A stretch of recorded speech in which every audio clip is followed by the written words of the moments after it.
Imagine building an organization so powerful that kings borrowed money from you, nobles donated entire estates to you, and the Pope gave you privileges that placed you almost beyond the control of ordinary rulers. Now imagine that one morning, soldiers arrive at your doors. You are arrested, your property is seized, your reputation is destroyed, and within a few years, your entire organization disappears. This is the story of the Knights Templar. For almost 200 years, the Templars stood at the center of medieval Europe's struggle for the Holy Land. They were warriors, monks, landowners, administrators, and financial operators. They built castles, they guarded roads, they fought in some of the most important battles of the Crusades. They accumulated enormous wealth, and they became one of the most recognizable organizations of the Middle Ages. But their spectacular rise would eventually be followed by one of history's most dramatic falls. The story begins in Jerusalem. At the end of the 11th century, Western European armies launched the First Crusade. The stated goal was to capture Jerusalem and secure access to Christian pilgrims traveling to the holy sites. In 1099, Crusader forces captured Jerusalem. A new Christian kingdom was established in the region. But controlling Jerusalem was much easier than protecting the people who wanted to reach it. Pilgrims arrived from Europe after traveling thousands of miles. They crossed seas, they passed through unfamiliar territories, and they often had to travel along dangerous roads. Bandits could attack them. Local conflicts could make routes unsafe. The Crusader states needed soldiers, and eventually, a small group of knights stepped forward. Around 1119, a French knight named Hugh the Pain and a handful of companions established a religious military brotherhood.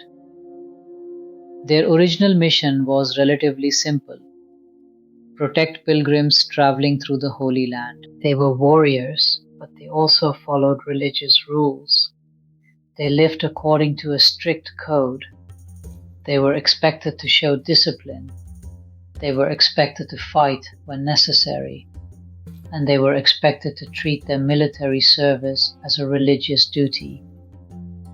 Their name came from their association with the Temple Mount in Jerusalem. They became known as the poor fellow soldiers of Christ and of the Temple of Solomon. Eventually, they became known simply as the Knights Templar. At the beginning, they were not an enormous army. They did not control a huge empire. They were a small organization trying to survive in a dangerous frontier. But medieval Europe was about to give them something far more valuable than soldiers. It gave them money. The Templars attracted support from nobles and ordinary Christians throughout Europe. People donated land. They donated horses. They donated livestock. They donated money.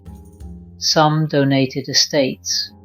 And the organization began building a network of properties across Europe. The Templars eventually owned land in France, England, Spain, Portugal, Italy, and other regions. These properties generated income. That income supported their military activities, and their military activities increased their reputation. Their reputation attracted more donations. A cycle began. More money meant more soldiers. More soldiers meant more influence. More influence attracted more support. And soon the Templars were becoming something much larger than a small group of knights. One of their greatest advantages came from the Church. In 1139, Pope Innocent II issued a papal document known as Omne Datum Optimum. It granted the Templars important privileges. They were placed under direct papal protection. They gained greater independence from local authorities. They could establish their own religious buildings, and they gained exemptions that helped them operate across political boundaries. This transformed the organization. A normal medieval lord controlled land inside a particular kingdom. A normal military force served a particular ruler. The Templars were different. Their properties could exist across multiple kingdoms.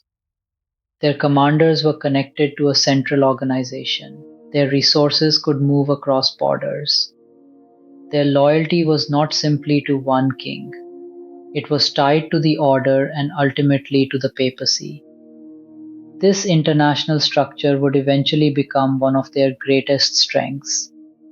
It would also become one of their greatest weaknesses, because the Templars were becoming extremely difficult for individual rulers to control. Their military reputation grew alongside their wealth. On the battlefield, Templars were known for discipline. They wore distinctive white mantles marked with a red cross. They fought in heavily armored formations. They defended castles and important roads. They participated in major crusader campaigns. And their reputation became so strong that they were often treated as elite troops. But the world they were defending was extremely violent. The Crusades were not a simple conflict between two clearly defined sides. Different Christian rulers competed with one another. Different Muslim rulers competed with one another.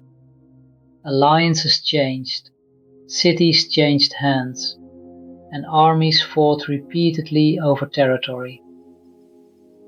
The Templars were deeply involved in this world. Their greatest enemy eventually became one of the most famous figures of the medieval period, Saladin. Saladin was a Muslim ruler who gradually united large parts of Egypt and Syria. His rise changed the balance of power. In 1187, Crusader forces confronted Saladin's army at the Battle of Hattin.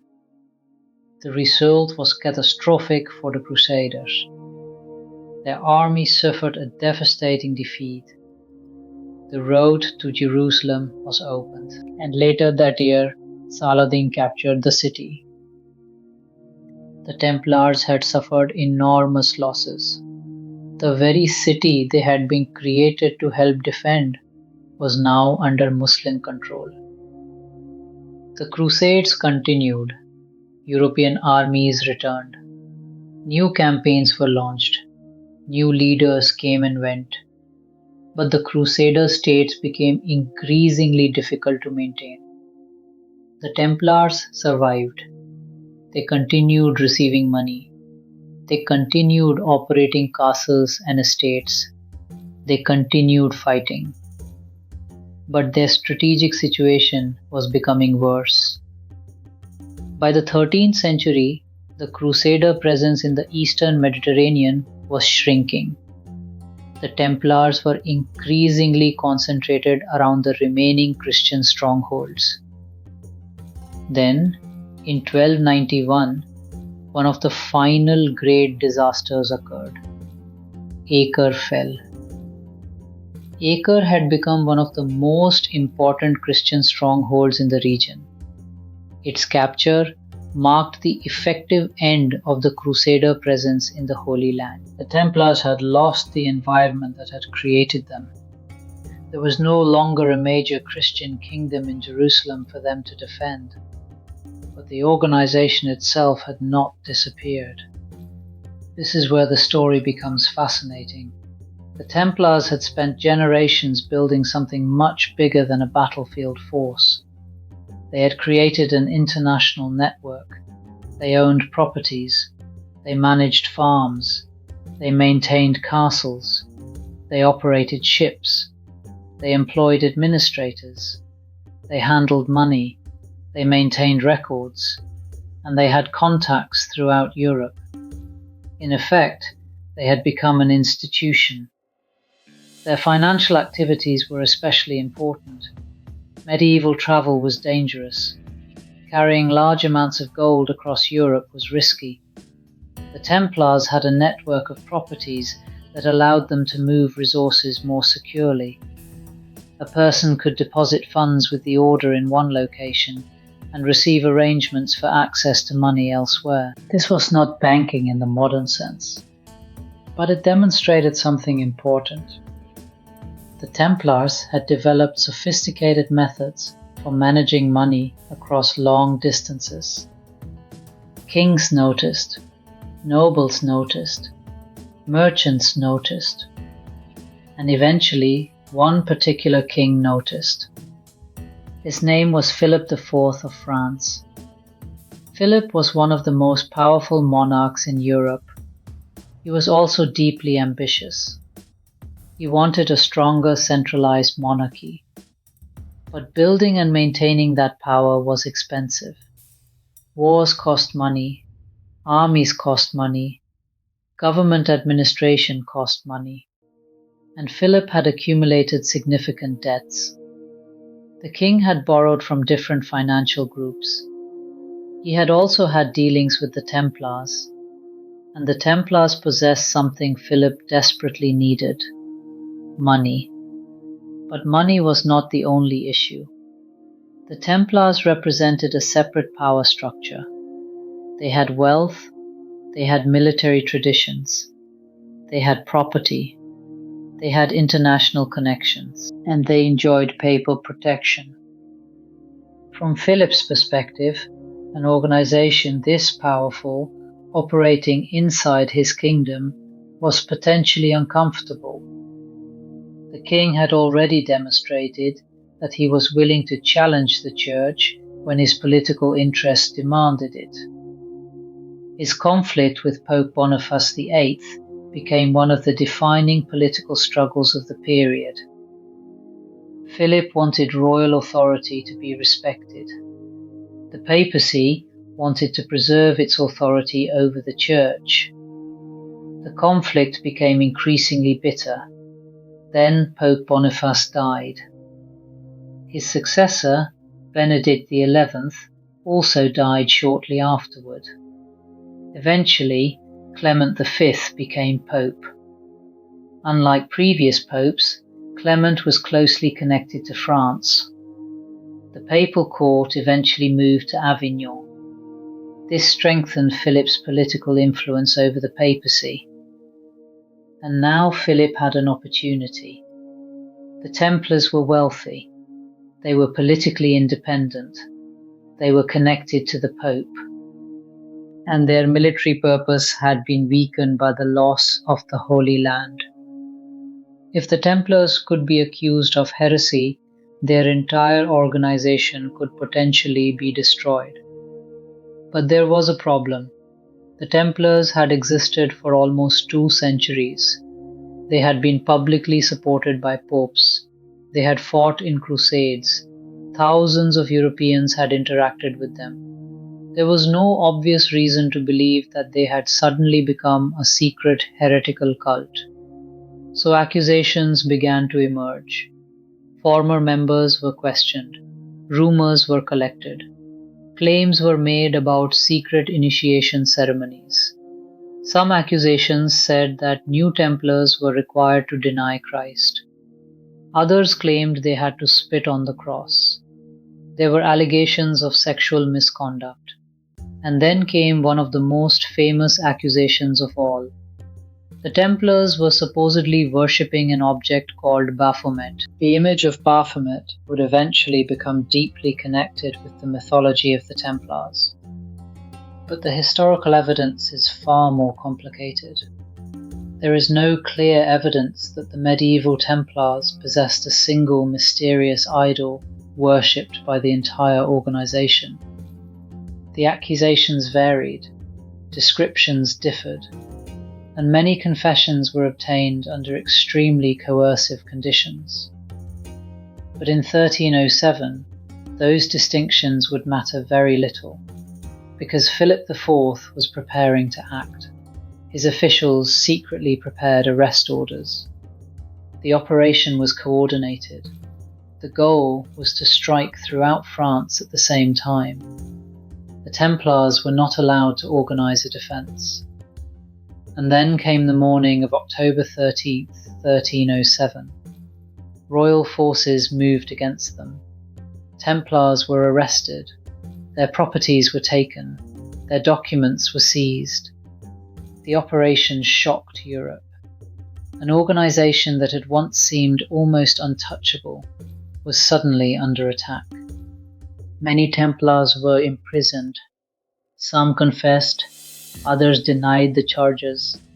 Some later withdrew their confessions. The interrogation methods were brutal. Medieval courts often used torture, and the Templar prisoners were not exempt. Some were subjected to extreme physical suffering.